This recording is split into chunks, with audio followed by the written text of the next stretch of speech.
The following was recorded during the COVID-19 pandemic through Zoom meetings in accordance with local health guidelines.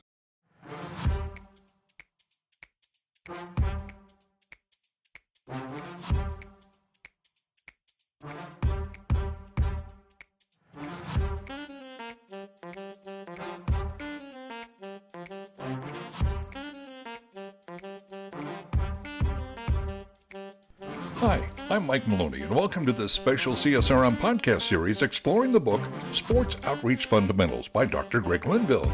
Joining Dr. Linville is Dan Stoffer and Andrew Fouts. If you would like to purchase your own copy of Dr. Linville's book, visit our store at csrm.org. Well, welcome everybody to another CSRM podcast. I'm joined today with Dr. Greg Linville and Andrew Fouts, both staff members at CSRM.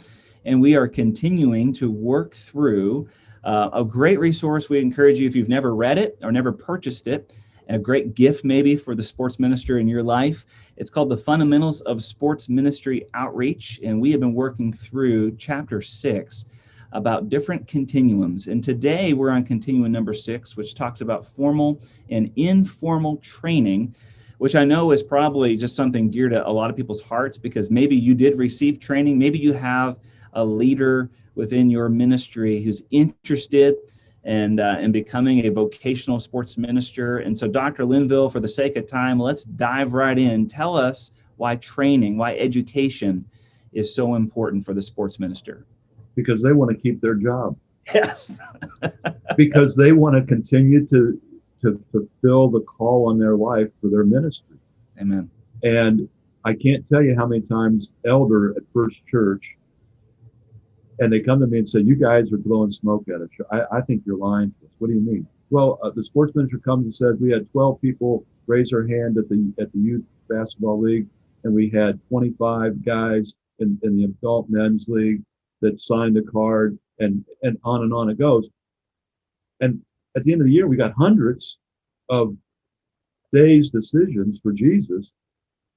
And I'm looking at our roll, our membership roll, and our attendance figures, and they're going down. I don't believe you guys. If you don't understand some things that are out there, you can't do your job well. You're not going to have a job. So the bottom line for the sports minister, and I'm being crass here, obviously there's more spiritual things than just getting paid, but you're going to lose your job if you don't understand some of this stuff. And it's equally, or not equally, but it is even more profoundly important today than ever before because of what's happening in our world. In the West, this would be, again, Australia, Britain, and even probably the most Western country in Africa, Liberia, etc., Canada, on, New Zealand. These countries have not only moved post-Christian, but they've also moved post-secular. What I mean, post-Christian is, it used to be that everything was done with a particular Judeo-Christian heritage or ethic. But people said, "I don't like that God. I don't like that. And so I'm just going to be nothing." But they found over the last 20 years that being nothing doesn't meet their metaphysical needs. They're beyond their physical needs, their emotion, their relationships, their sense of purpose. These things, secularism doesn't answer those questions for them. It doesn't fill that void. It doesn't meet that need. And so they've moved past secularism, but they don't want to go back to religion, and so they become spiritual. And so now we're into everything that's spiritual, and whether this is the rocks that you have in your house as opposed to the rocks I have in my head, and these different essences and all these things that are new. We're now into the spiritualism, and all roads lead to heaven, and all things are good. And so we need to understand the basics of missiology, being on mission. We need to understand that. That's a book that we've got. We need to understand soteriology. What does it mean to be saved? And and we need to understand ecclesiology, the church. We've got books and all these things, but all of this will help us know why we need to go be trained. Let me put it in real life for you. If you're one of our paraministry friends and you're working with a group that's trying to reach college students, but you're no longer allowed on the college campus because your ministry holds to certain traditional beliefs, or you're working in a ministry that reaches out to high school students and you're no longer allowed to be there because of the separation of church and state or whatever. In your workplace, you're no longer allowed to have a Bible on your desk. Oh, this is what's happening. Yep. How do we respond to that? Unless you are trained, unless you become aware of this information, you don't know how to lead towards transformation.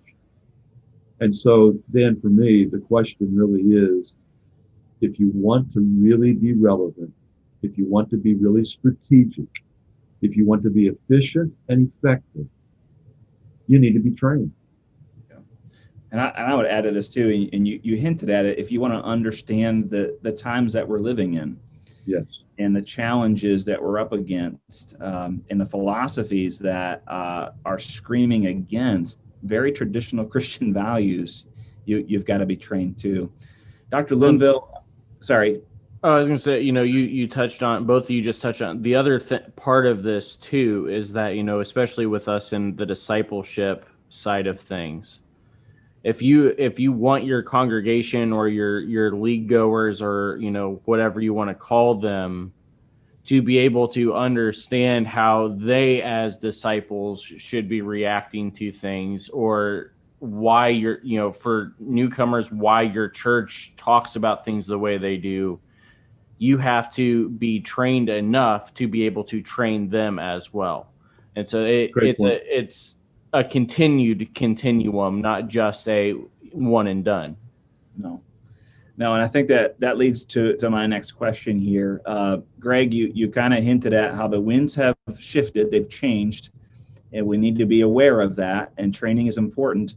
Let's think about the average person doing sports ministry, no matter their age. If it was a career change or whatever, let's say they're working for a paraministry or a local church, and they went to school for sports management. Not a bad thing, right? No, it's a great thing. Yeah, it's a great thing. They know how to run leagues. They're very, very efficient at it. They know how to market. They're doing great things for the kingdom.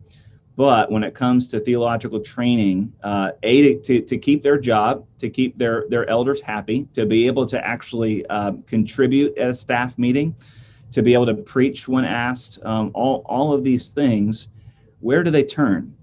And where can they turn in such a way, because they're probably already paying off previous school debt, it's actually something manageable. So tell us how you would coach someone to further their training in such a way that makes sense financially as well.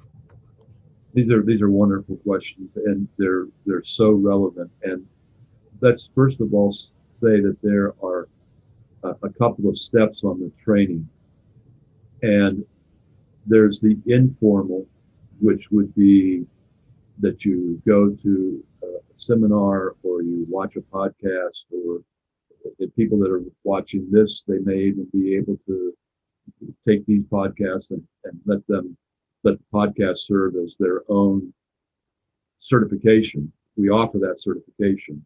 At the risk of sounding self-serving for CSRM, we offer this certification for any sports minister. That informal is typically a mile wide and an inch deep. And it does help you learn maybe how to do a league, administrate that well. But it doesn't help you with a lot of the other things. It just kind of gets you started. So some of it, Dan, I think depends upon what's your life goal and what's your life call. And if you are a volunteer and you're only going to coach in a couple leagues, and you're never going to do this vocationally as a career, then there's certain levels, and a certification is probably good enough, or maybe not even a certification, just specific things of the certification. But if you really are envisioning how to grow a church, plant a church, grow a church, and take it across your community or even across the world, knowing the history of missiology, knowing how it started, what it does, how it helps people identify the culture and identify the research about what has worked, what hasn't worked, and how that's evolving and changing. It used to be you go start a hospital or an orphanage, and sometimes that's still good. But now that anything to do with Christianity, you can't do it. And so there's groups now that are helping people go in just as a coach to a 1040 window place where you start a church. This is the formal training. And the formal training does cost something. You're going to need to pay something to get a bachelor's degree, a master's degree, or even a doctorate. The bachelor's degree is, I think, the bare minimum for somebody who wants to be a local church sports rec and fitness director. Typically, that's going to get you started on how you run the league, how you administrate your league, how do you raise the money, how do you recruit. It's not going to give you some of these deeper level things. That's where the master's degree comes in, where you bore down into the theology and more into the philosophy, not just the methodology. Bachelors do a lot of the methodology, the what you do. But the master's and then the doctorate, of course, goes even deeper into the why you do this, when you do it, where you do it, with whom you do it. As far as to your question, Dan, about how do you pay for it? Well, you pray, obviously. You go to your denomination and ask if they can help pay for your master's degree or any of the degrees. You go to other places, Lilly Foundation and others that are trying to help, that have created foundations for this. And we talked last time about the Celtic way. You know, there's scholarships from Scottish people. If you're a Scottish person, that's all you have to do. You can use it for wherever you want to. There's a lot of places that you can go and search, but start with your denomination, start with your church. Oftentimes a church will match $5,000 a year or so for your education. And then we do have a small thing within CSRM where people have given money to help get scholarship students for this. Don't stop your other fundraising because you're not going to get all that much, but $1,000 here or there can be of help. So the importance of it is real. The different levels of it are go to a seminar, go to the Reach gathering, get these certifications, but the other ones for those that these are more career oriented. And again, call us. We'll try to connect you with people that might want to help pay for this college. Greg, I want to real quick just say one thing that, Dan and I were your students.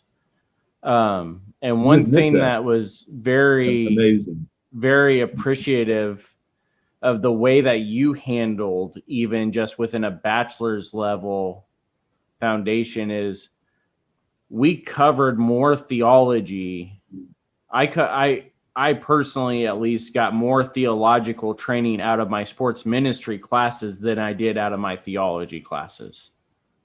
And so I just want to thank you for that. And because, and that's something also, if you contact us and want to learn more about, even some of our coursing and things like that, that's the kind of training you will get. The other side of this is something I think we need to address too, is that we're not, again, this is a continuum. We want fundamental is that at least from my experience and what I've seen, that the people that are most prepared for this are the ones that have a combination of both the formal training, the theology, and then also the informal training of talking to other people, networking, seeing what works in certain situations, what situations don't. One example of unfortunately, it's a bad example of this, is where a church plant that my wife and I were trying to help with, the senior pastor and planner had a lot of informal training, and he had a heart for missions, and he had a heart for the community he was in. He had a heart for the church, and he was able to raise the financing and do all this stuff, but he had no formal theological training. And so what we saw was within the first 10 months of this church being created, they went from being a doctrinally sound, biblically based church to falling into the prosperity gospel trap. Theology matters way more than we want to give it credit for, and that includes the sports ministry as well as the general ministry. And I think at CSRM, by the way, thank you for that comment, and thank you that you guys are willing to admit that you reduced your time in purgatory by being students of mine. But you can pay us later. I think that you're dead on it. And, you know, there's books that have been written that are mentioned in this chapter by some authors that really take apart some of what is being put out there as sports outreach, particularly like sports chaplaincy. And that the sports chaplains are out there, and because they're not trained theologically, they're given a lot of this. All you got to do is pray, and you're going to go 3 for 3 at the plate today, you know. And there's it's a prosperity gospel in a sporting way. And if I come to chapel and it's just like a rabbit's foot, I'm going to rub it and get some good karma.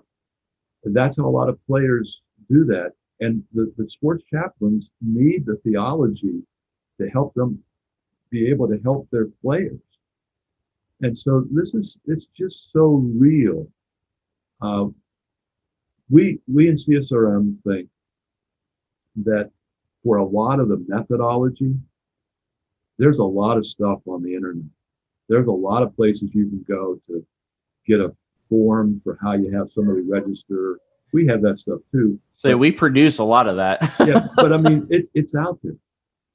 But people don't know how to deal with some of these situations because they don't know the theological foundation. And Andrew, I think you hit the nail on the head. It's got to be the foundation because it's easy to crumble, and there's so many things. Of course, we know there's unseen forces working against us and working against our churches, but there's so many things creeping in to mess with our theology if we're not careful. I want to end by saying this in our remaining few minutes. If you are a local church minister, whether you're a sports minister or somebody on staff, would you pray about how you can help with this whole process, how you can provide leadership training, how you can provide internships. Even if you can't pay someone, you probably have somebody within your congregation who's retired and has an extra room in their house for housing.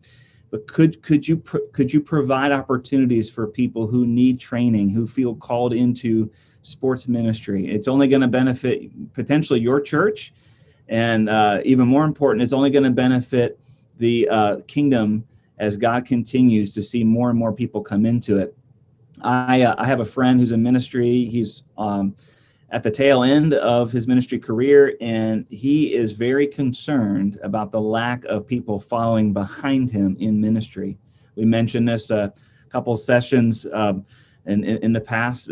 People are dropping out of ministry like flies, but there's not a lot of young people who are interested in getting into it. And so if we can provide opportunities for people, if we can provide scholarships, if we can encourage people to get into the local universities, anything we can do to see more people trained.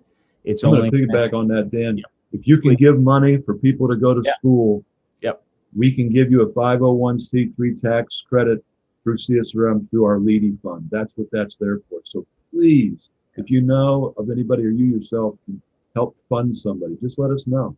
We'd love to do it. Absolutely. And then one final thought there too. If you have eyes to see, Greg, I think you told me this, God is always taking us to school. There's always experiences, good and bad, if we're honest, where we're learning invaluable information. and invaluable experiences that can shape our ministry if we just have eyes to see what God's trying to teach us. I know for me, yes, college was great. Dr. Linville was a fantastic teacher. My experiences have helped so much. And so we're always going to school, pay attention and see what God's trying to train us. So that's all the time that we have here today for this continuum. Again, we're talking about informal and formal training, formal education. CSRM has some great resources. We've mentioned a few. Check out our website, contact us if we can help you, give to the Leedy Fund. Whatever we can do to help further this for you, we certainly want to do just that. Get a copy of this book, The Fundamentals of Sports Ministry Outreach. And again, we're diving into chapter 6, and we hope to see you again next time. Dr. Linville, Andrew, thank you so much for your time. For you listening, thank you so much. We appreciate it. If you would like to purchase your own copy of Dr. Linville's book, visit our store at csrm.org. The CSRM podcast is a production of the Association of Church Sports and Recreation Ministers and their video production house, Overwhelming Victory Flix. Dr. Greg Linville is the executive producer, and Andrew Fouts is associate producer and editor. For more information about CSRM, visit csrm.org. For more information about Overwhelming Victory, visit overwhelmingvictory.org. The CSRM podcast is the flagship member of a new podcast network called Overwhelming Victory Radio. For more information on Overwhelming Victory Radio or to listen to our partner podcasts, visit overwhelmingvictory.org/OV radio. For CSRM podcasts, I'm Mike Maloney. Have a blessed day.